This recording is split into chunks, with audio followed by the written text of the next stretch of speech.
Okay, آج 8 مارچ ہے اور انٹرنیشنل ویمنس ڈے ہے، اور اچانک سے میں نماز پڑھ رہی تھی اور میں ولاگ بھی بنا رہی تھی، تو مجھے خیال آیا کہ کیوں نہ اس بارے میں بات کی جائے کہ جو عورتیں اپنے آپ کو فیمنسٹ کہتی ہیں، یہ تو بیسکلی ان کا دن ہے نا، انٹرنیشنل ویمنس ڈے ہے۔ تو اگر فیمنزم کی بات کی جائے تو سب کو پتہ ہے کہ اس وقت غازہ میں کیا صورتحال ہے، اور عورتوں کی بات کی جائے تو 9,000 عورتیں جو ہیں وہ ماری جا چکی ہیں، اور تقریباً 50,000 عورتیں ہیں جو پریگننٹ ہیں اور ان کو کسی قسم کی کیئر نہیں مل رہی، اور صرف عورتوں کی بات ہو رہی ہے کیونکہ انٹرنیشنل ویمنس ڈے ہے، اور روز جو ہے تقریباً 63 عورتیں جو ہیں وہ ماری جا رہی ہیں۔ تو یہ جو اپنے آپ کو فیمنسٹ کہتی ہیں اور بات بات پہ سڑکوں پہ نکل آتی ہیں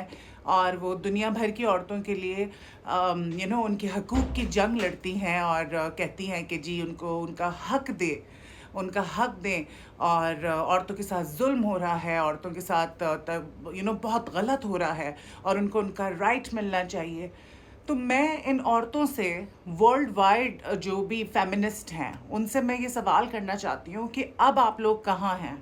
آپ تو کہتی ہیں کہ ایکویلٹی ملنی چاہیے سب عورتوں کو، ان کے ساتھ انصاف ہونا چاہیے، تو آپ مجھے بتائیں کہ جو غازہ میں ہو رہا ہے اس وقت، اس کے لیے آپ لوگوں نے آواز اٹھائی؟ اس کے لیے آپ لوگوں نے کچھ کیا؟ اگر کچھ کرنا ہی ہے تو ان کے لیے کریں، ورنہ یہ دن جو ہے نا، یہ آپ لوگوں کے لیے نہیں ہے، یہ آپ سیلیبریٹ نہیں کر سکتے۔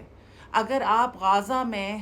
فلسطین میں غازہ میں سیز فائر کو لے کے کچھ نہیں کر رہے ہیں،